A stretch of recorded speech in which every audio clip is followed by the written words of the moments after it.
How to freeze a row in Excel. Have you ever wanted the first row of a never-ending table to always be visible to you? This also makes the table itself easier to read. If you want to find out how this is achieved, stay until the end of the video. First, you'll need some table you want to apply this to.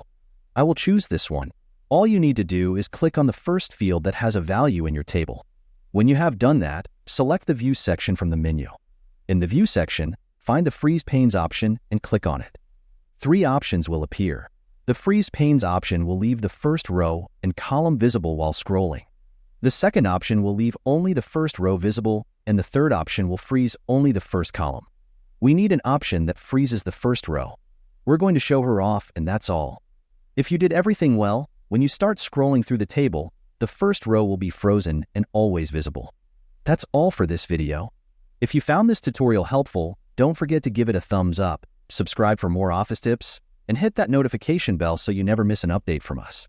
Thanks for watching, and I'll see you in the next one.